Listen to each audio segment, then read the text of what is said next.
오늘 말씀은 구약성경 에스겔 27장 26절부터 36절까지 말씀입니다. 에스겔 27장 26절부터 36절까지 말씀을 한 절씩 교독을 하겠습니다. 26절 제가 먼저 읽습니다.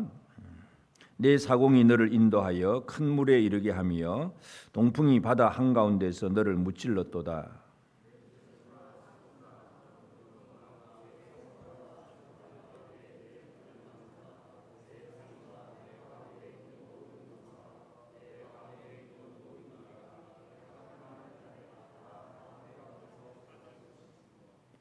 내 선장이 부르짖는 소리에 물결이 흔들리리로다.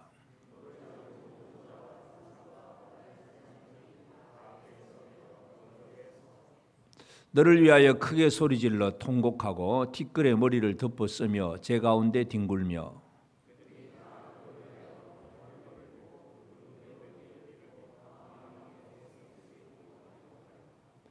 그들이 통곡할 때 너를 위하여 슬픈 노래를 불러 애도하여 말하기를 두로와 같이 바다 가운데서 적막한 자 누구인고.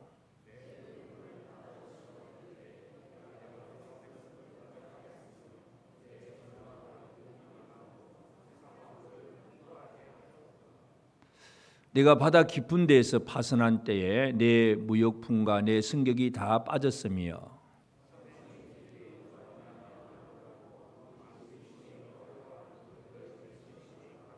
같이 읽읍시다. 많은 민족의 상인들이 다 너를 비웃으며 내가 공포의 대상이 되고 내가 영원히 다시 잊지 못하리라 하셨느니라. 아멘. 하나님의 은혜가 우리 온 성도들에게 가득하길 바랍니다.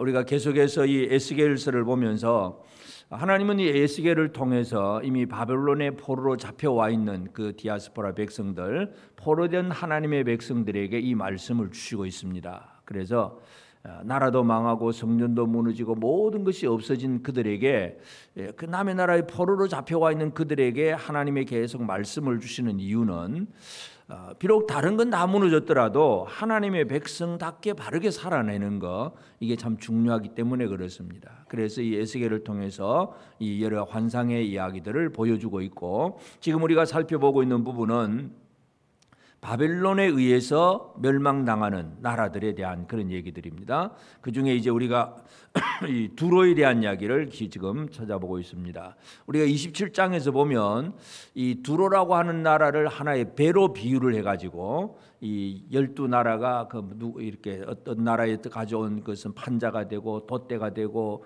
또 어떤 나라는 선장이 되고 선원이 되고 배의 틈을 막는 자가 되고 막 그러면서 또 용사들이 있고, 이 두로의 아름다움, 그래서 이 두로의 아름다움이 11절까지 얘기를 하고, 그 다음에 12절부터 우리가 지난주에 살펴본 25절까지는 이 두로가 주변의 많은 나라들과 무역을 하면서 엄청난 부를 쌓았다는 것, 그걸 우리가 먼저 살펴보았습니다. 그러면서 하나님께서 이렇게 말씀하시는 것은 인간이 추구하고 있는 이 아름다움, 또 부자됨, 이런 것들이 하나님의 진노와 심판을 결코 이길 수가 없다는 것, 견뎌낼 수 없다는 것, 이 사실을 지금 얘기하고 있습니다. 오늘 본문 말씀은 두로가 멸망을 당할 때에 두로와 함께 했던 많은 나라들이 있습니다. 그리고 두로 주변에서 서로 두로와 거래를 하며 이 두로를 참 부럽게 바라보았던 그런 나라들, 그런 사람들이 결국은 멸망당하는 두로를 보면서 큰 통곡을 하게 될 것이다 하는 그런 얘기입니다. 그래서 오늘 말씀의 제목이 뭐냐 하면, 누구와 함께 하는가? 망하는 자와 함께 할 것인가? 멸망당하지 않을 자와 함께 할 것인가? 이것이 우리의 삶의 가장 중요한 부분입니다. 멸망당하는 자, 지금 겉으로 보일 때는 아주 멋있어 보이고 커 보이고 아주 좋아 보여도 멸망당할 자와 함께하고 그와 그저 어울러 지나다 보면 같이 망하는 것이고, 지금 고난을 당하고 지금 아무리 힘들고 연약해 보여도 멸망당하지 않을 자와 함께하면 함께 그 은혜를 제대로 누릴 수가 있습니다. 그래서 오늘 우리는 이 두로의 멸망을 바라보면서 슬퍼하고 통곡하는 이 무리들을 중점적으로 나는 과연 누구와 지금 함께하고 있을까, 이 부분을 오늘 함께 살펴보기를 원합니다. 벼락 맞는 친구 바로 옆에 서 있으면 어떻게 됩니까? 같이 맞습니다.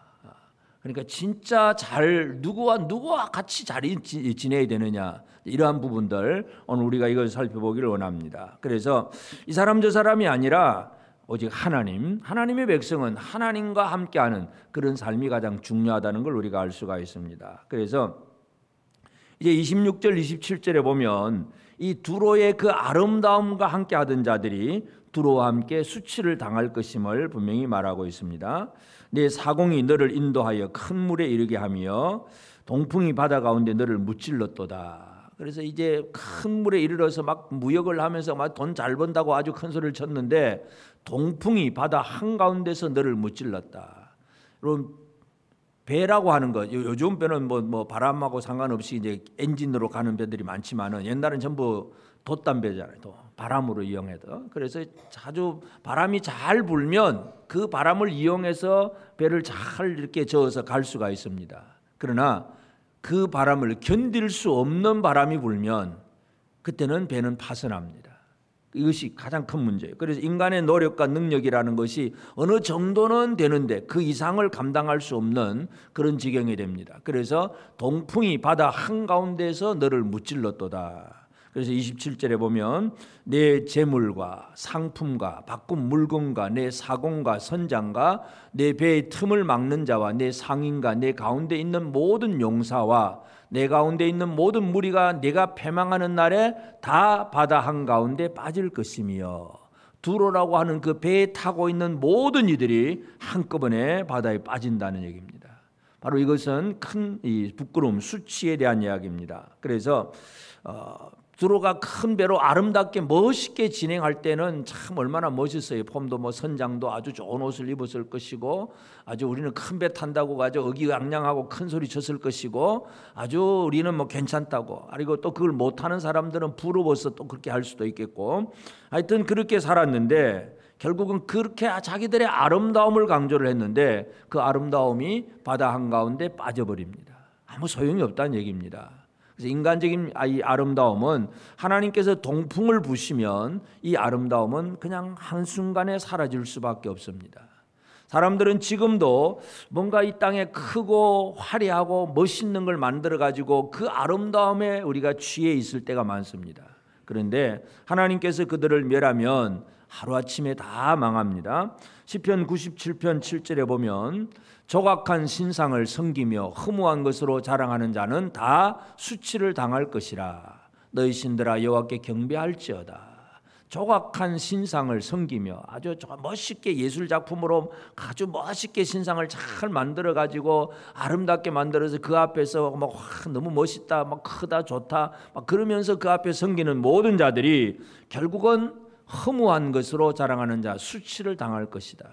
그래서 이 두로의 아름다움의 배에 탔던 모든 승객들, 그 안에 선장부터 시작해서 사공들이나 또 용사들 탔던 승객들 모두가 한가운데 바다 한가운데 빠져버리게 될 것이다. 이것이 바로 그들이 마지막 당할 결론입니다. 수치, 부끄러움입니다. 그래서 신약 성경에 보면 이제 이 멸망당할 사람 얘기를 하는데, 신약 성경 유다서에 보면 가인의 길로 가고 발람의 길로 가고 고라의 길로 가는 무리들, 이런 무리들에 대해서 얘기를 하면서 이 사람들을 어떻게 표현하느냐 하면 유다서 1장 13절에 보면 자기 수치의 거품을 뿜는 바다에 거친 물결이요, 이런 사람들을 그렇게 표현을 합니다. 그냥 뭔가 확 이렇게 뿜어내는데 보니까 수치의 거품밖에 없어요. 이게 바다의 거친 물결, 영원히 예비된 캄캄한 흑암 속으로 들어갈 유리하는 별들이라. 이 고라처럼 뭔가 어떤 권세를 추구하고 발람처럼 재물을 추구하고 이 가인의 길에서 자기 감정, 자기 있는 그 인권을 얘기하면서 뭔가 인간이 자기는 뭔가를 드러냈는데 그 모든 것들의 결론이 뭐냐 하면 수치의 거품을 뿜는 바다의 거친 물결이라. 유다는 바로 그런 얘기를 합니다. 그래서 이 두로라고 하는 배에 탔던 모든 자들은 한꺼번에 다 바다에 빠져버린다는 그 얘기.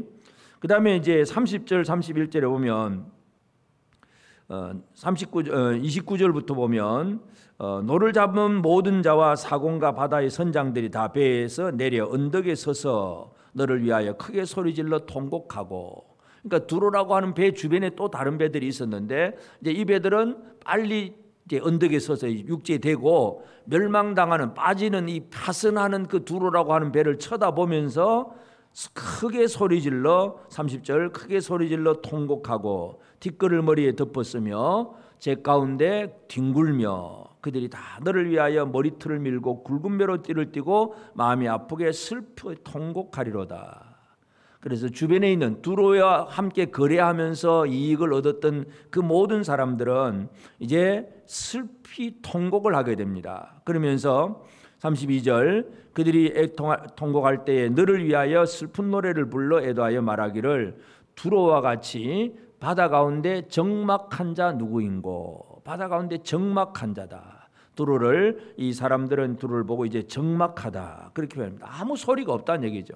이미 망해버렸으니까, 이미 멸망당했으니까 아무 소리가 나올 게 없어요. 그 이전까지 두로의 소리는 뭐겠습니까? 두로는 다른 주변 사람들이 막 무역하러 오고 뭐 사고 팔고 할 때에 이 두로에서 나오는 말들이 뭐겠어요? 예를 들어서 물건, 여러분 시장 가서 물건 사고 팔고 할 때에 뭐 장사꾼들이 하는 말들이 다 있잖아. 이거 최고다, 좋다, 멋있다, 이거 진짜다. 뭐 사람들에게 위로를 주고 힘을 주고 이렇게 이 옷을 이렇게 입으면 진짜 당신 최고다. 뭐 하여튼 읽는 대로 막 모든 좋은 말들을 다 드러냈던 거예요. 무역을 하면서 또 서로 주고받고 하는 말들, 서로 격려하고 위로하고 힘주고 이 땅에 많은 말들이 그런 말들입니다. 두로에서 일어나고 있는 모든 말들이 지금도 마찬가지입니다. 지금도 많은 사람들이 서로 위로하고 격려하고 야 이러면 잘 될 거야 잘 될 거야 서로 막 잘 된다고 하지만 결론은 뭐냐? 적막한 자입니다. 하나님의 심판 앞에 아무 말도 할 것이 없는, 말소리가 이제 없어져 버려요. 멸망당했으니까 적막한 자가 되어버렸습니다. 그래서 이 땅 위에 많은 사람들이 지금도 어떻게 살고 있느냐 하면 이사야 41장 7절에 보면 이런 말씀이 있습니다. 목공은 금장색을 격려하며, 금장색 격려하면서 망치로 고르게 하는 자는 매질꾼을 격려하며, 그래서 망치로 막 이렇게 하는 사람 또 옆에 힘을 막 가지고 힘으로 힘든 물건을 들어 올리는 사람들, 그런 사람들 또는 매질꾼들 막 하여튼 서로 목공 또 망치질하는 사람, 매질꾼 서로 격려를 합니다. 막 격려를 하면서 야 땜질이 잘 된다, 땜질 잘 된다, 못을 단단히 박자. 그리고 우상을 튼튼하게 만들었어요.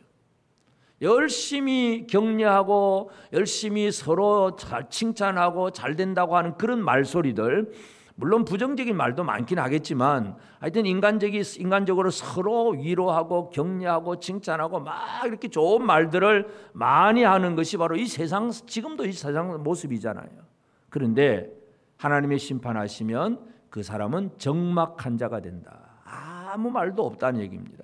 이게 바로 그렇기 때문에 그런 적막한 두로를 바라보면서 주변의 사람들은 통곡하게 될 것이다. 이것을 말씀을 합니다. 심판의 날에는 지금 우리가 주고받는 말들이 아무 말 소용이 없습니다. 지금은 야 이거 좋아, 이거 먹어보면 진짜 건강에 너무 좋아, 이거 이렇게 하면 좋아, 전부 다 막 서로 하는 얘기들이 그거지만 하나님이 여러분을 데려가시면요, 건강식품 아무리 먹은들 또 어떻게 한들 그게 무슨 의미가 있습니까? 오늘 당장 데려가시면 아무 소용없어요. 인간이 하고 있는 말들이 여러 가지 많은 말들이 있지만 결국은 적막한 자가 되고, 그것을 쳐다보는 두로의 주변의 사람들은 내가 거래하던 대상이 이제 무너졌잖아요. 돈 벌 길이 없어진 거예요. 그러니까 애통하고 통곡할 수밖에 없는 것, 이것에 대한 얘기입니다. 그러면서 마지막 36절에 보면 많은 민족의 상인들이 다 너를 비웃으며 네가 공포의 대상이 되고 내가 영원히 다시 있지 못하리라 하셨느니라. 그 이제 많은 민족들의 상인들이 이제 두로에 와서 거래를 했던 그 사람들, 그런 사람들도 결국은 이 두로를 쳐다보고 비웃고, 그 다음에는 두로가 공포의 대상이 됩니다. 두려움의 대상이 되는 거예요. 물론 요즘 어떤 사람들은 이제 집이 막 허물어진 집, 폐가가 된 집, 그런 집을 쳐다보면 어떻습니까? 기분이 좋습니까? 안 좋습니까? 흔히 하는 표현이 뭐예요? 귀신 나올 것 같다, 뭐 그런 표현 하잖아요. 뭐 그런 정도가 아니에요. 완전히 두로가 멸망을 당하게 되는 그 멸망당한 모습을 보면서 큰 공포를 느끼게 된다는 거예요. 이 두려움 속에 빠지는 것이 바로 두로의 주변 사람들의 이야기입니다. 그래서 두로가 참 크고 멋있고 화려할 때는 참 좋더니 지금은 왜 이러냐고 아주 공포를 느낄 정도. 이 예레미야 선지자도 이제 이 공포의 대상이 되는 민족들에 대해서 얘기를 했는데, 예레미야 48장 39절에 보면 어찌하여 모압이 파괴되었으며 어찌하여 그들이 애곡하는가. 모압이 부끄러워서 등을 돌렸도다. 그런즉 모압이 그 사방 모든 사람의 조롱거리와 공포의 대상이 되리로다. 우리가 이미 모압 살펴봤지만 모압도 공포의 대상이 되는 거예요. 멸망하는 모압은 공포의 대상이 됩니다. 예레미야 49장 17절도 보면 에돔이 공포의 대상이 되리니 그리로 지나는 자마다 놀라며 그 모든 재앙으로 말미암아 탄식하리로다. 모압이나 에돔이나 하여튼 뭐 번성하던 나라들이 망하면 그 망한 것을 쳐다보는 사람들은 큰 두려움에 빠질 수밖에 없습니다. 공포의 대상을 보고 크게 두려워한다는 것, 이것이 바로 두로와 함께 했던 사람들이 당하게 될 일들입니다. 부끄러움을 당하게 될 것이고 애통하게 될 것이고 공포에 빠질 수밖에 없다는 것. 그래서 쉽게 말해서 친구를 잘못 사귀면 이렇게 될 수밖에 없습니다. 멸망하는 자와 사귀면 이렇게 될 수밖에 없고, 제대로 망하지 않을 그분과 함께 해야 이 부끄러움도 없고 진짜 기쁨이 있고 담대함이 있습니다. 오늘 우리의 삶에는 여러 가지 이 세상에 내가 바라던 것, 내가 원하고 그리고 함께 하려고 했던 그것 때문에 지금도 기쁨을 잃어버리고 스트레스 받고 큰일 났다, 죽겠다, 못 살겠다 늘 고민하고 살고 있지는 않는지 우리 스스로 한번 살펴보기를 바랍니다. 우리에게 있는 두려움은 어디에서 오느냐? 내가 의지했던 것들이 망하게 될 때 그거 쳐다보면서 두려움을 느끼게 되고 공포를 느끼게 됩니다. 그래서 나는 과연 누구와 함께 하는 자인가? 이것이 우리의 삶의 가장 중요한 문제입니다. 그래서 이 바벨론 디아스포라 백성들에게 지금 이 바벨론 디아스포라 사람들이 살고 있는 그 삶의 환경을 우리가 잘 이해를 해야 되는데, 자, 이미 나라는 망하고 남의 나라에 왔습니다. 그런데 이 바벨론의 그 큰 도성, 느부갓네살이 지었던 그 수도 서울 도성 성곽을 보면 엄청나게 큰 성입니다. 예루살렘도 높은 성이긴 하지만 예루살렘 성은 그렇게 크지는 않습니다. 근데 이 바벨론 성은 성벽의 두께가 마차 2대가 지나갈 수 있을 정도로 성벽의 두께가 엄청나게 넓으면서 높고 큰 화려한 아주 거대한 성이에요. 거대한 성. 사람들이 보면 입이 쫙 벌어질 정도로 놀라운 성이에요. 그리고 느부갓네살이 세웠던 그 두라평지에 세웠던 금신상도 엄청나게 큰 금신상을 만들어 놓고, 하여튼 외형적으로 볼 때에 이 바벨론에서 보면 크고 화려해 보이는 것들이 너무나 많아요. 그래서 그런 상황 속에 있는 바벨론 디아스포라 사람들에게 하나님께서 지금 이 말씀을 주신 의도를 잘 이해를 해야 됩니다. 지금도 우리는 우리 주변에 보면 크고 아주 멋있어 보이는 게 많잖아요. 빌딩도 봐도 막 100몇 층 올라가고, 막 요즘 우리 카페를 한번 가도 보면 뭐 대형 카페가 보면 막 엄청나게 그냥 큰 카페도 많고, 하여튼 가면 입이 쩍쩍 벌어질 정도로 아주 멋있어 보이는 것들이 너무너무 많아요. 그런데 물론 우리가 이 땅에서 살아가면서 그런 삶의 문명을 뭐 전혀 도외시할 필요는 없겠지만은 그것이 우리가 함께할 친구는 아니라는 사실을 우리가 꼭 기억을 해야 됩니다. 그래서 진짜 우리가 망하지 않을 정도로 우리가 진정한 기쁨을 누릴 수 있도록 해주시는 분은 누구냐? 해답은 예수 그리스도밖에 없습니다.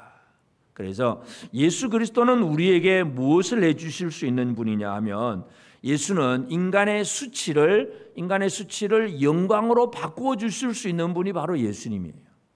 여러분, 예수님께서 십자가에 달려 죽으시고 부활하셨습니다. 십자가는 인간의 최고의 수치스러운 장소가 바로 십자가입니다. 죄 때문에 죽는 것이고 옷을 다 벗겨진 상태로 높이 못을 밖에 매달려 있어서 자신의 모든 걸 다 드러낼 수밖에 없는 가장 부끄러운 장소가 바로 십자가입니다. 모든 사람들이 조롱할 만한 것이 바로 십자가입니다. 그런데 예수 그리스도는 십자가로 끝나는 분이 아니라 부활하신 주님이세요. 부활은 뭐예요? 영광이에요. 수치를 영광으로 바꾸는 분이 바로 예수 그리스도입니다. 그래서 우리가 수치를 당하지 않으려고만 애를 쓸 것이 아니라 영광스러운 자리에 나아가기 위해서는 뭘 해야 되느냐? 주와 함께하는 생활들. 로마서 6장 8절에 보면 만일 우리가 그리스도와 함께 죽었으면 또한 그와 함께 살 줄을 믿노니, 주와 함께, 그리스도와 함께 죽었으면 또한 그리스도와 함께 살 줄을 믿노니, 이 영광은 예수 그리스도를 떠나서는 있을 수가 없습니다. 예수 그리스도 없이는 지금 영광스러워 보이는 모든 것들이 시간이 되면 다 수치스럽게 바뀌게 되지만, 이 세상 사람들은 어떻게 하든지 하여튼 이 겉으로 드러난 영광 이것만을 구하고 애를 쓰고 있지만 예수 그리스도만이 진정한 영광을 드러내십니다. 십자가를 부활로 바꾸시는 분이 바로 예수님입니다. 여러분, 세상은 우리 교회를 바라볼 때에 교회를 바라보면서 무시하고 멸시하고 하여튼 여러 가지 많은 잘못된 생각들을 가지고 있고, 아니면 대수롭지 않게 교회를 생각하고 그냥 지나쳐 버립니다. 그러나 성경에 보면 예수 그리스도는 교회를 진정한 영광스러운 교회로 만들어내시는 분입니다. 요한계시록 21장 9절 10절에 보면 7 대접을 가지고 마지막 7 재앙을 담은 7 천사 중 하나가 나와서 내게 말하여 이르되 이리 오라, 내가 신부 곧 어린 양의 아내를 내게 보이리라 하고 성령으로 나를 데리고 크고 높은 산으로 올라가 하나님께로부터 하늘에서 내려오는 거룩한 성 예루살렘을 보이니, 교회가 하늘로부터 내려오는 거룩한 성 예루살렘, 이렇게 표현을 하고 있습니다. 그래서 그 사도 요한이 계시록을 쓸 당시, 초대교회 당시에 로마가 정권을 잡고 네로나 도미시안이나 이런 황제들이 기독교를 박해를 하잖아요. 교회를 없애버리려고 애를 쓰고 있어요. 그런데 주님은 그 교회가 얼마나 영광스러운 교회인가, 하늘로부터 내려오는 거룩한 성 새 예루살렘의 모습, 이렇게 설명을 해주고 있습니다.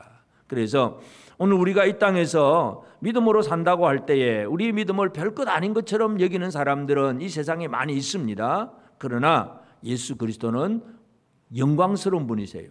그 영광스러운 그분의 머리 대신 그분의 몸에 붙어 있는 한 우리도 영광스러운 존재가 됩니다. 주님을 떠나서는 영광이 없습니다. 영광스러운 주님과 함께 할 때에 그의 지체가 된 교회는 영광스러움을 당연히 입을 수밖에 없습니다. 그래서 이 예수님은 수치를 오히려 영광으로 바꾸시는 분이라는 사실을 기억해야 되고, 또 우리 예수 그리스도는 우리로 하여금 애통하고 통곡하는 자가 아니라 진짜 기쁨을 누릴 수 있는 그런 분이 되게 하신, 그런 사람이 되게 하신다는 거. 그래서 이 세상에 애통하고 애곡할 일들이 많이 있는 것 같지만, 그러나 예수와 함께 있는 사람들에게는 진정한 그러한 기쁨만이 있습니다. 계시록 7장 16절 17절 보면 그들이 다시는 줄이지도 아니하며 목마르지도 아니하고 해나 아무 뜨거운 기운에 상하지도 아니하리니 이는 보좌 가운데 계신 어린 양이 그들의 목자가 되사 생명수 샘으로 인도하시고 하나님께서 그들의 눈에서 모든 눈물을 씻어 주실 것임이라. 모든 눈물을 씻어 주십니다.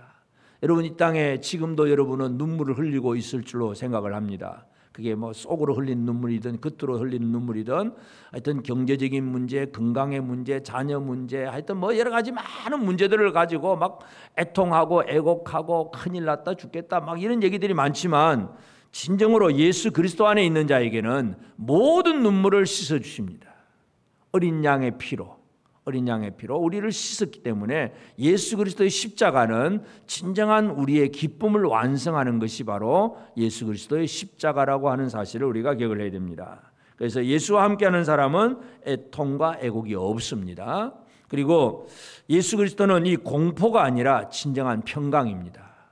예수님의 인사 방법이 뭐냐면, 예수님의 인사가 뭐냐면 평강입니다. 에이레네, 평강이 있을지어다라는 얘기입니다.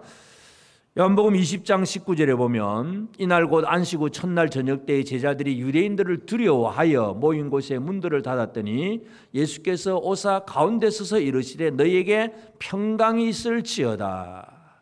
예수님이 십자가에 달리고 죽으신 다음 부활한다 소식을 제자들이 듣고 알았는데도 불구하고, 그 안식 후 첫날 저녁이잖아요. 새벽에 벌써 베드로는 예수님 살아났다는 걸 알았어요.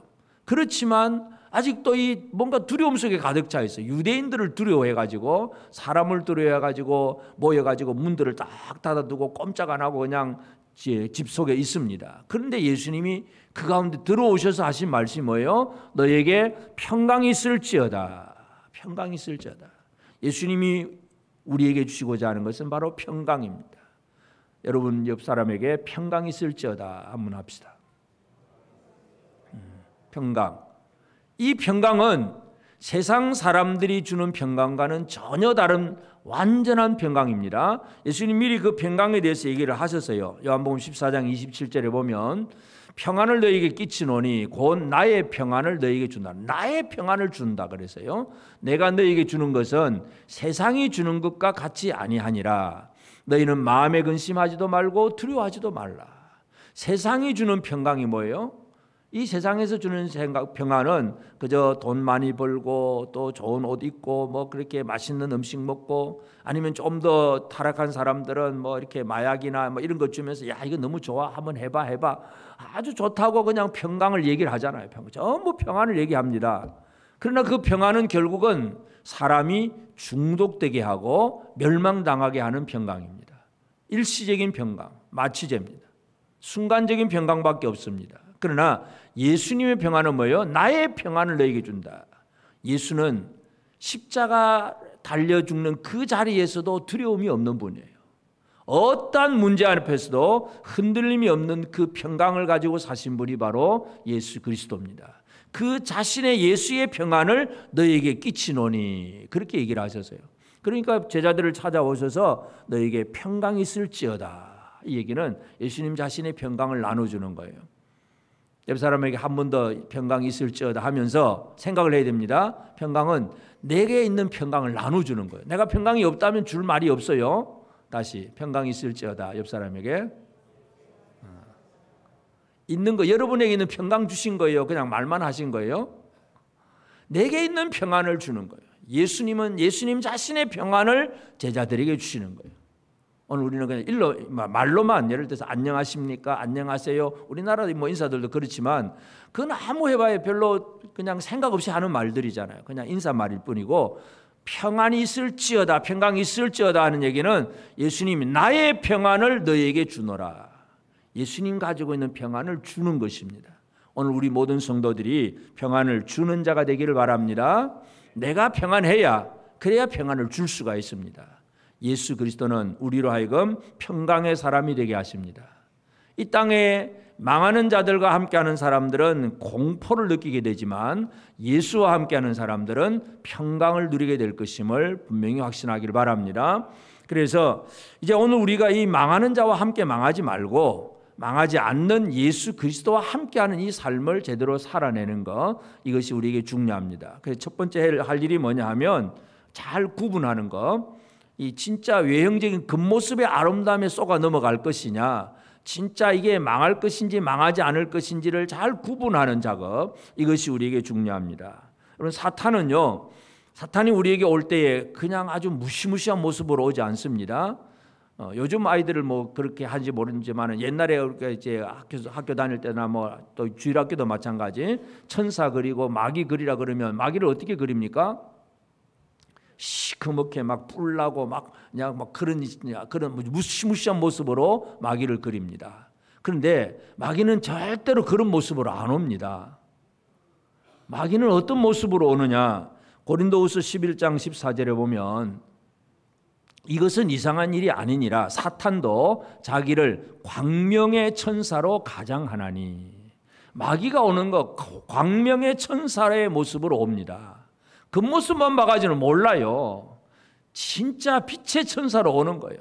와, 멋있게 화려하게 진짜 그럴듯하게 야 진짜 거룩해 보이고 뭔가 있어 보이는 거예요.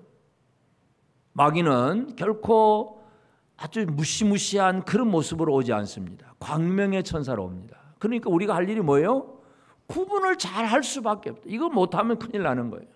물론 구분을 잘하는 방법은 결국은 이제 하나님의 그 말씀 안에 바로 서는 것, 성령의 그 주시는 안목으로 바라보는 게 중요한데, 사도 요한이 그래서 이 마귀에게 넘어가는 사람들은 무엇 때문에 넘어가느냐 하면 마귀가 이 많은 유혹을 해서가 아니라 자기 안에 있는 잘못된 것 때문에 넘어가요. 정욕 때문에 넘어갑니다.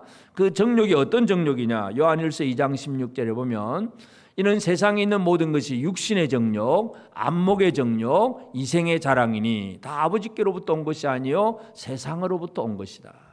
그러니까 하와가 뱀의 말을 듣고 본적 그 선악을 알게 하는 실과 나무가 먹음직하고 아주 먹음직스럽고 아주 지혜롭게 할 만큼 탐스러워 보인다고 그러잖아요. 그러니까 뭔가 그렇게 보이는 거예요.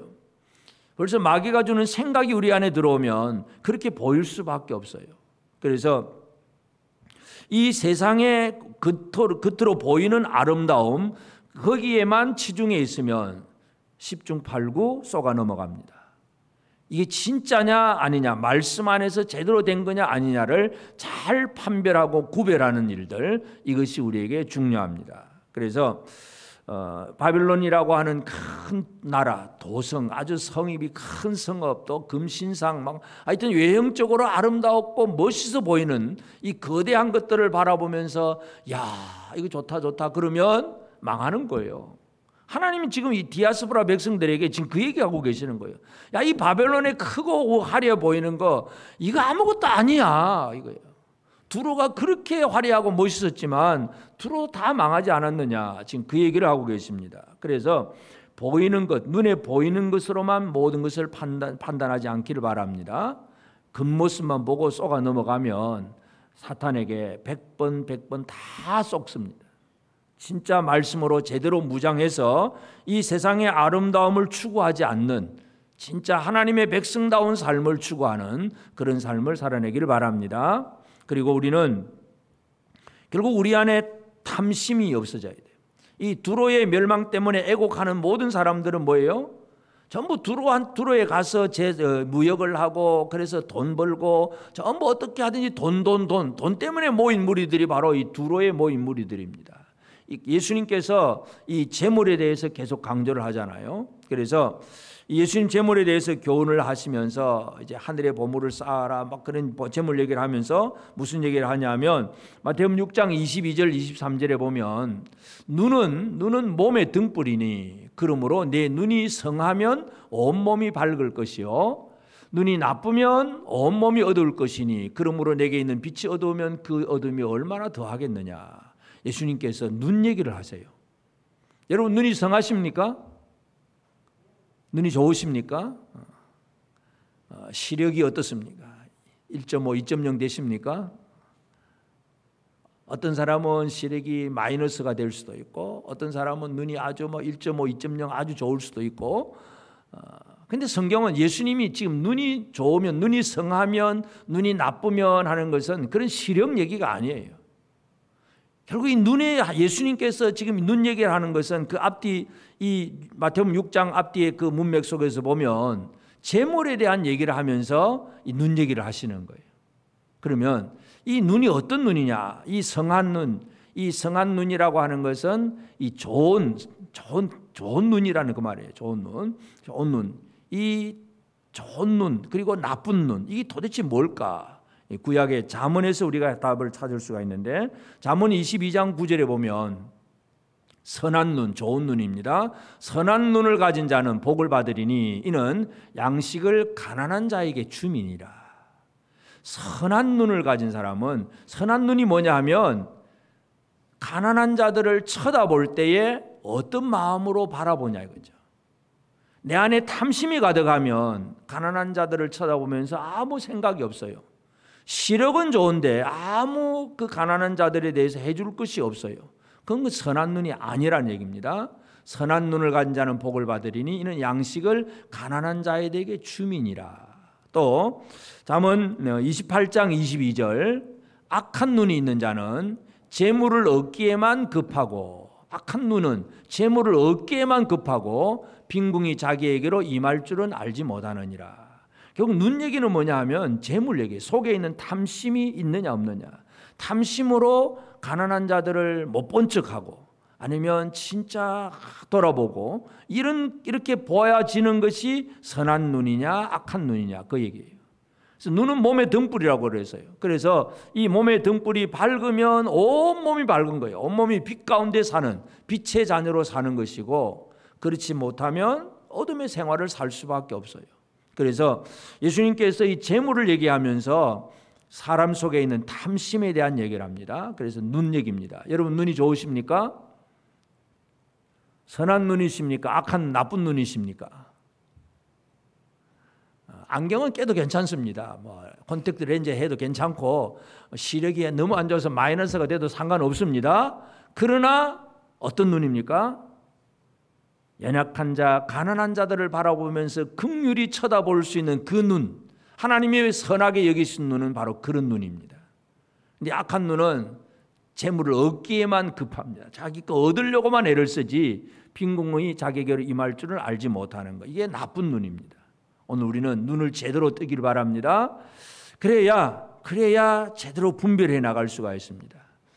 베드로가 이제 그 사마리아 지역에 가서 막 이렇게 안수를 하고 성령이 막 임하게 될 때에 마술사 시몬이 베드로에게 그런 얘기 하잖아요. 진짜 이 놀랍다고, 성령이 임하는 거, 자기는 지금까지 마술을 행했는데 이거 이렇게 해본 적이 없다 그러면서 내가 돈을 많이 드릴 테니까 내도 안수하는 자에게 성령 받게 해달라고 그렇게 얘기를 합니다. 그때 베드로가 마술사 시몬에게 해준 말은 사도행전 8장 20절에 보면 베드로가 이르되 네가 하나님의 선물을 돈 주고 살 줄로 생각하였으니 내 은과 함께 망할지어다. 돈을 사랑하는 사람은 돈과 함께 망할지어다, 그 얘기입니다. 누구와 함께 하느냐?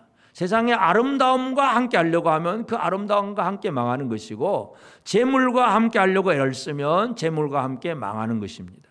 그렇기 때문에 우리가 진짜 선한 눈을 뜨고 바르게 하나님이 원하시는 것을 바라볼 수 있는 그런 삶을 살아내는 것, 이것이 우리가 해야 할 일입니다. 그래서 예수와 함께하는 생활, 이것만이 우리가 인생의 해답입니다. 여러분, 이 다윗이 사울을 피해서 도망을 다닐 때에 다윗이 혼자 도망 다닌 게 아니었어요. 다윗이 도망을 다닐 때에 다윗과 함께했던 제일 처음에 400명, 그 다음에 600명, 이렇게 점점 숫자가 늘어났어요. 광야로 도망 다니는 다윗은 왕도 아니고 왕궁도 없고 군대도 없고 나라도 없고 아무것도 없어요. 막 이리저리 망명하러 다니고 도망 다니고 먹을 것이 없어서 나발 집에 가서 야 먹을 것 좀 내놔라 뭐 그렇게 말할 정도로 고생하며 사는 사람이 광야의 다윗이었습니다. 그런데 그런 다윗과 함께 하려고 하는 사람들, 이 사람들이 성경에 있었다는 것을 우리가 기억을 할 수 있습니다. 역대상 12장 1절 2절을 보면 다윗이 기스의 아들 사울로 말미암아 시글락에 숨어 있을 때에, 막 숨어서 도망 다닐 때에 그에게 와서 싸움을 도운 용사 중에 든 자가 있었으니 그들은 활을 가지며 좌우 손을 놀려 물매도 던지며 화살도 쏘는 자요 베냐민 지파 사울의 동족인데 그 이름은 이러하니라. 베냐민 지파 속에서도 사울의 편에 서지 않고 오히려 도망다니는 다윗의 편에 서서 다윗을 위해서 함께 싸우려고 애를 썼던 사람들, 그 다윗의 세 용사, 30용사, 다윗의 용사들의 명단들이 쭉 기록되고 있습니다. 바로 이런 사람들, 이런 다윗과 함께 도망다니는 다윗과 함께하는 사람들은 영광스러운 왕이 된 다윗과 함께 영광을 누리게 됩니다. 그래서 누구와 함께하느냐가 참 중요합니다. 오늘 우리가 함께할 대상은 예수 그리스도입니다. 예수 그리스도와 함께하는 사람은 그 예수의 영광에 온전히 동참하게 됩니다. 그래서 히브리서 12장 2절에 보면 믿음의 주요 또 온전하게 하시는 인 예수를 바라보자. 그는 그 앞에 있는 기쁨을 위하여 십자가를 참으사 부끄러움을 개의치 아니하시더니 하나님 보좌 우편에 앉으셨느니라. 예수는 어떤 분입니까? 십자가를 참으시고 부끄러움을 개의치 아니하시고 하나님 보좌 우편에 앉으신 영화로우신 분이 바로 예수 그리스도예요. 예수님에게는 수치나 슬픔이나 그리고 이 두려움 이런 것이 전혀 없어요. 그래서 히브리서 기자는 그런 믿음의 주요 우리를 온전하게 하시는 인 예수를 바라보자. 온전하게 하시는 예수를 바라보자. 여기서 이 온전하게 한다는 온전, 텔레이오텐이라고 하는 단어가, 이 텔레오라고 하는 단어가 이 온전이라고 하는 단어인데 예수님 십자가에서 그 말씀하셨잖아요. 테텔레스타이, 텔레오타이 그 얘기입니다. 그러니까 예수님 다 이루었다는 얘기예요. 예수님 온전하게 모든 걸 이루었다는 얘기입니다. 그런데 우리를 온전하게 하신다. 우리를 텔레오텐 이렇게 표현합니다. 쉽게 말해서 예수님이 온전하게 하신 것, 온전하신 예수님처럼 우리도 온전하게 된다 그 말이에요.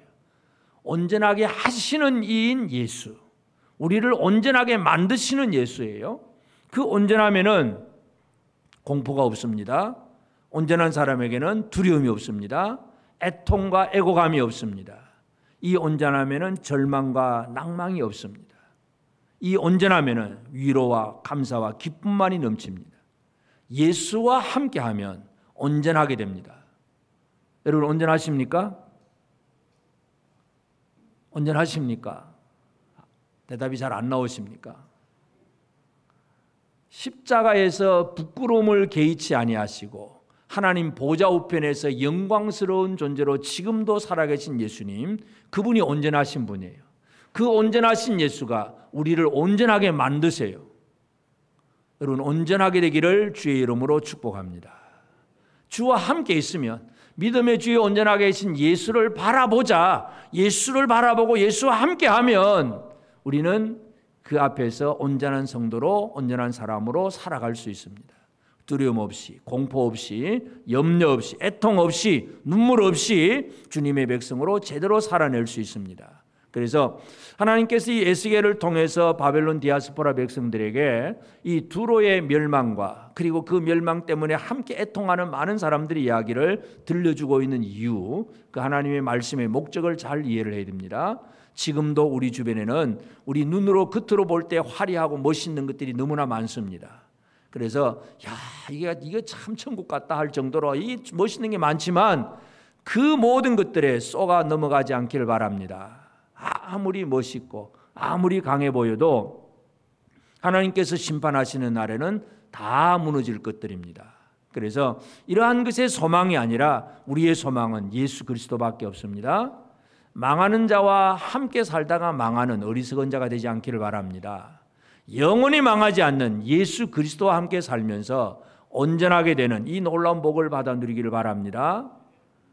옆 사람에게 한번 얘기하겠습니다. 우리 망하는 자와 함께 망하는 어리석은 자가 되지 맙시다.